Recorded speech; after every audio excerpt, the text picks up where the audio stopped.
and welcome to Behind the Lines. I'm Diane Dayton. I love a good success story, and that's what today's about. It's about saving horses and doing good work and having them reach their full potential. And we have two people that are doing that. We're going to talk about Horse Angels Rescue. We're going to talk about Jackson and what happened in Devon. So with us we have horse enthusiast Ashlee Jones and your husband Ben McGonigle. Is that right? Close enough. Okay, so when I saw this on Facebook, I saw you pictured with Jackson, and you were riding this beautiful horse, but that wasn't always his story. His story was more of an auction, then being used by the Amish for a while, auction again, and then getting ready to be sent off, possibly for slaughter. Yes. Tell me what happened. So I found out after I had adopted Jackson that he was born in Michigan. He was a show horse for about 7 years, and then his chain of ownership changed to an Amishman in Bronx, PA. Jackson came to us. There's a rescue in Oxford, PA, Horse Angels, 501c3. They reached out to my uncle and aunt who own Lanark Farms, and they said, we have this horse, nobody really wants him right now. We know you have some experience with American saddlebreds, would you be interested? So Kelly and Wendell adopted Jackson, and they had him for about a year, and then Kelly and Wendell asked me if I wanted to work for him. Because I used to show saddlebreds as a kid. Okay, let's explain for people who don't know, what are we talking about when you say saddlebreds? American saddlebreds are show horses. They are more popular in Kentucky. They walk, trot, canter. Some of them do 5 gaits, slow gait, and rack. So it's a big, showy to do. Okay. You know, it's the horses love to show. And you can really see them come alive when people cheer for them. It's not racing or jumping, it's just showmanship. Okay. So when Wendell asked if I wanted to work with Jackson, I said absolutely. Yeah. And they saw us fall in love, and Kelly had asked if I wanted to adopt him. And I said absolutely, of course. Yeah. As we started working with Jackson, we started seeing him come alive. And as he was fed and cared for and loved, he started to feel more full of himself. And my uncle and I joked, wouldn't it be funny if we could show him? He still moves like a show horse. Okay. So I sent away to have his DNA tested, and it turned back he was registered. His full name, his real name is He's Got the Blues. Okay. And I started the whole process of getting ready to try our hand at showing him at Devon, because that's the only local saddlebred show in Pennsylvania right now. Okay. So let's do a little bit backstory here. Your whole family goes back generations with horses. Yes. Tell us about that. I am the 5th generation of horse person in my family. My father has a horse that he rescued that he trains. My Uncle Wendell has a private boarding facility. He used to give riding lessons in the late 90s to 2000s. Yeah, and where is that? That's right now in Washington Borough. Okay, is that Lanark? Lanark Farms. Okay. My other Uncle Bruce, he passed away in 2001, but prior to that he was in Kentucky working with show horses. Wow. My grandfather, his brother, my grandmother all worked with horses. My great-grandfather showed all over the world, and my great-great-grandfather was a horse trainer. So it was in your DNA too. Yes. Yes. Okay. Now, Ben, you're involved in various capacities because you do a lot. Tell us what you do. Oh, yeah.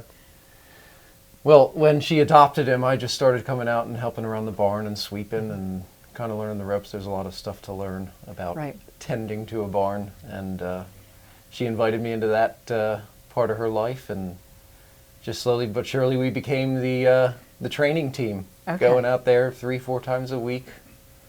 Yeah. And I lended my hand however I could. Yeah. And got yelled at a lot. Okay.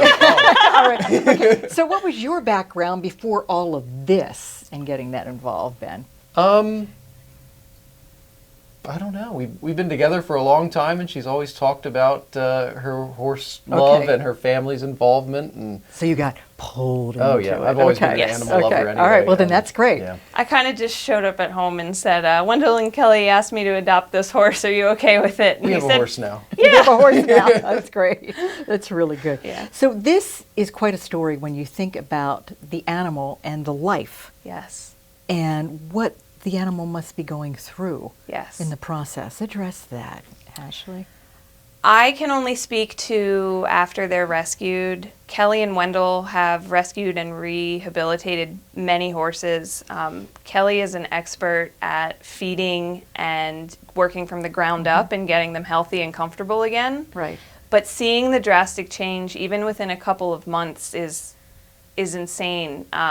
Coming from being closed off and thin and scared to opening up to people.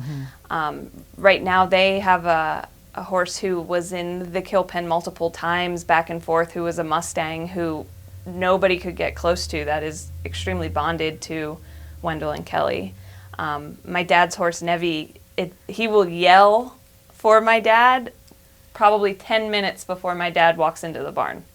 Oh, wow. Yeah. They've got a relationship. Yes, don't they do. Yep. Wow. When you look at these animals, like for instance, what was it with Jackson that, was it Penny or who was it with Horse Rescue was Penny. I don't know. I follow her on Facebook and I'm in the group, and she always speaks about how sometimes she's really drawn to a horse, like they're talking to her, and she'll take that chance on them, and she'll do everything she can to get them a home. Okay. She does fundraisers, Facebook Lives, anything to kind of bail them out of the auction or where they're staying and bring them to her rescue. And once they're quarantined and in her rescue, she does what she can to find them forever homes. Okay. The adoption contract states that they can't leave the farm that they're at, so she knows and can check up on them at any time. Okay. Well, let's talk a little bit about what Horse Angels Rescue really is, because there's a lot of stuff that Penny does. Yes. I mean, first of all, they go to these auctions. Where do they go to get it? They go to the New Holland auction, they go to the Lebanon auction, and a couple others I'm not 100% sure on, but she will go and bid on horses and save them from horrible fates and give them a second chance. A lot of these horses come with veterinary problems, feet problems, behavioral problems, and she'll kind of figure out what kind of work they need and what kind of help they need and finds the best fit for them. Okay. That's quite an undertaking. Yes, it is. Yeah, it's quite an undertaking, because we were just saying earlier that it is a 501c3 nonprofit, so that's what it is. So really it's about rescuing and rehabilitating horses. So, I mean, it could come from an owner surrender, horse rescue, horses for sale, auction, slaughter bound, as you were saying, or a case of neglect. It's all those factors, right? Yep. And she does everything she can to make sure that the horse is safe and well cared for. Okay. Like if she can get the horse before they go to the auction, she'll try and do that. That's like the owner surrender. Okay, that's okay. And then what they do, they also transport them. Yes. Okay, that's huge. It is as huge. well. Yeah, so it's about transporting them, and then they have to quarantine them. Talk about that.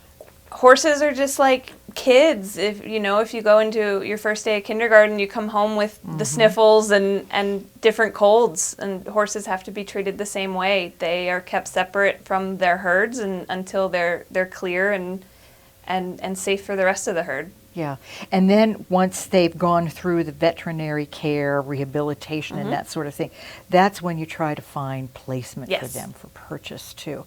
I mean, I know you probably can't give an exact timing on this, but how long does it typically take between all of that? Oh, it depends. I really don't know. I have seen horses. I've seen Facebook videos of her at the New Holland sale, and people will say, "I'll take that one." She really does a lot of legwork with making sure the time in between is there's not much turnaround. Okay. Any other horse she keeps on her sanctuary until somebody can find a home for them, and she has some of her own that she keeps as well. Wow, it's quite an undertaking. Yes. Yeah, but what a wonderful thing. Well, we're going to take a brief pause. When we come back, we want to talk more about this whole process of getting ready to show and other details that we might want to address too. So stay with us. We've got a lot coming up.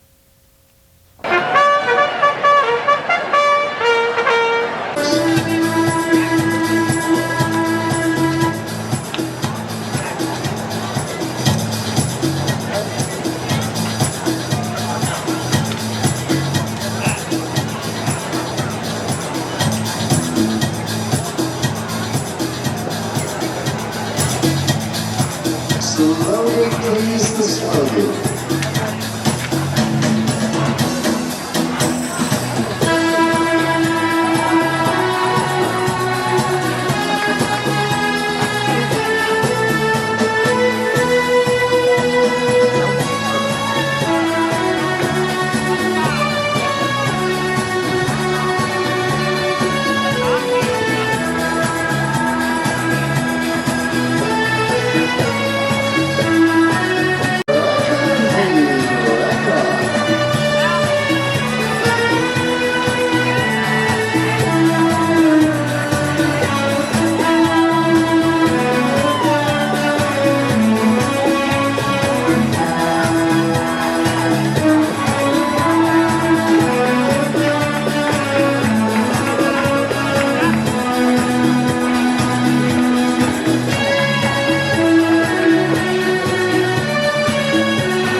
Welcome back to Behind the Lines. We're talking about Jackson, a rescue horse that is also a show horse. And we're talking about Horse Angels Rescue, where Jackson came from. We're with Ashlee and we're with Ben. And horses really have this connection with people, don't they? Yes. Talk about that.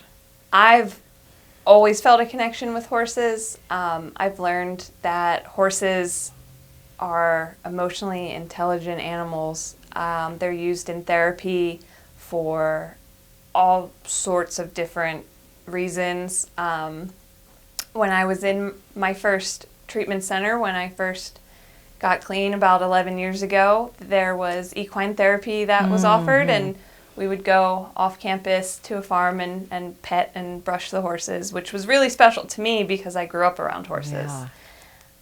When I first got sober, I worked for a family friend named Phyllis Zuber in Marietta. She had a working show horse farm, and I worked there part-time 3 or 4 days a week, learning how to, I was an assistant trainer and a groom. So she taught me a lot, and it was really good being so early in my recovery just to have an outlet that was physical but also emotional, to be around the horses. It was very calming. Yeah. So you have a great experience with horses being used in therapy, right? Yes. And Ben, you've been around horses too, but you don't ride yet, right? Soon. Soon. This will soon happen. But what do you feel around horses? It is very calming. They speak to you with their eyes and their body language, and they can tell when you're off. Yes. So you do have to like prepare yourself around them because they can be very skittish if you're on edge. So it's a way of it's therapeutic because you're just there with them. You don't need to speak, and you're just present in the moment. It's nice. They live in the moment. Yeah. That was actually something my Aunt Kelly said to me the other day when I was checking how's Jackson settling in from the show, and she said, he lives in the moment. He's eating. He's having a great time.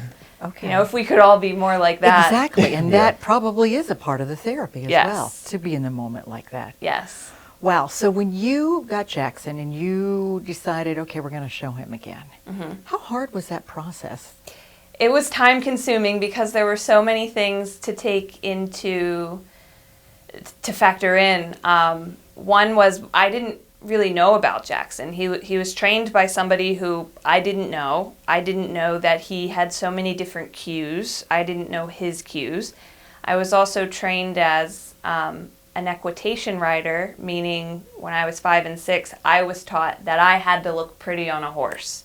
It was very stuffy. So my uncle, being a riding instructor, he had to take this whole form that I had in this way of riding and change it, because to show a 5-gaited horse, you want to show in a way that makes the horse look pretty. And to show in a pleasure class, which I showed in, you have to make this horse look like he is a pleasure to ride. Okay. And Jackson can be very stubborn and funny, and you kind of it's two different personalities working together. And it took a year for us to kind of come together and understand each other. Really, I had to listen to him. That's it. He had everything. I just had to listen to what he already knew. Okay. So Ben and I went out 3 or 4 days a week for training, Okay. which was not all riding. A lot of it was on the ground, lunging and long lining him, keeping him in good shape, his stamina, my own stamina, relearning how to ride. Wow.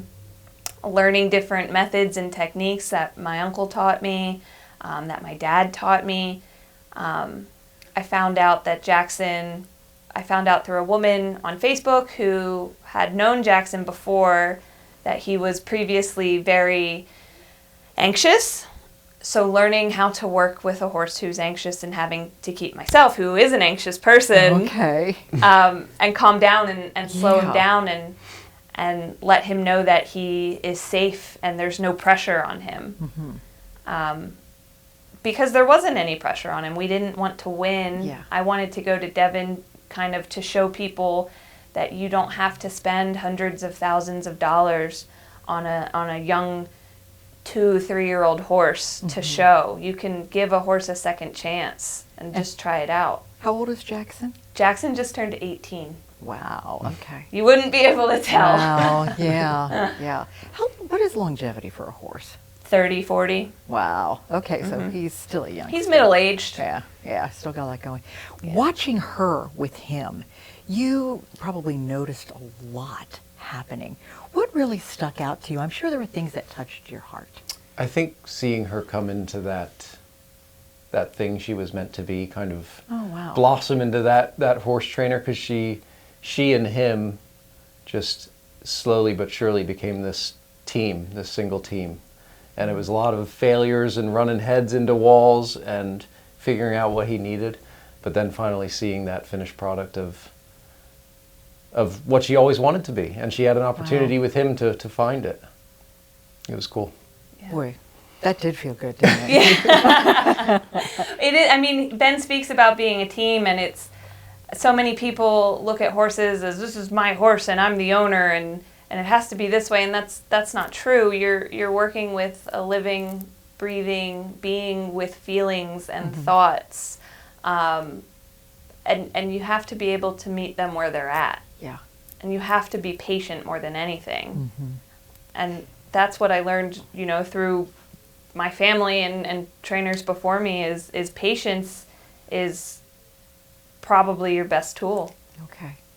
Well, I know you said you want Jackson just to be happy. Yes. And that may also include, as we started to talk about off camera, having other people to ride him. Is that right? Yeah, I want I mean, Jackson knows he's home. He's very happy at Lanark. Everybody loves him. I mean, I would like him, show mode and around the farm mode are two different things. I'd like to, be able to show people that American saddlebreds and rescued horses can do it all. Mm-hmm. I want to teach Ben to ride. I want Jackson to be calm enough to, have Kelly and Wendell's grandson ride him one day. He's 10 or 11 now, and he helped us out so much at the show, and it's just great to see. Yeah. So with Lanark Farms, what else do we need to know about that? Lanark Farms, as it stands right now, is a beautiful, safe place for horses and people. All of the people who have their horses there see it as a oasis away from everyday life. It's peaceful, it's quiet. What Kelly and Wendell have done for the horses and their humans is incredible. And I feel lucky to be a part of it. Yeah. So is it open for people to come on occasion, or what's? It's a private boarding facility, but I'm sure Kelly and Wendell could be, accommodating. Okay, that would be great to check out. So let's also plug too what's going on with Horse Angels Rescue. Yes. Because how can we help there? Donations help more than anything. Okay. Vet bills, farrier bills, like the blacksmith for their feet. Horses need to have their feet taken care of 6 to 8 weeks, which can be anywhere from $100 to $400 depending on what your horse needs. Okay. And so definitely donating to the rescue is the best way you can help these horses find second homes. Yeah. So we can go to horseangelsrescue.org and find out more information. There's some great success stories on there. There are too. many success stories. And one of the other things I think is important, and I did this the other day, just share that on social media. Because I wasn't even aware of this. And the more we share it, the more we get the message out there too, and that's the difference that we can make. Yes. Yeah. So this has been a wonderful experience, and it's ongoing, and I can see where you are just blossoming with it. Yes. In every way, shape, and form, right? Yes. Oh, yes. I feel very lucky to have Jackson. You hear a lot about in rescuing dogs from a shelter, like who adopted who saved who. I think it's absolutely that. Yeah. Well, and I'm sure he feels that way about you both. So thank you so much for coming on here and telling your story and telling us about Jackson. He's a pretty cool horse. Thank you. And thank you for, giving us a place to share it. Absolutely. Absolutely. Thank you for joining us today, too. I'm Diane Dayton with Behind the Lines, reminding you to look behind the lines. You might be surprised what you find.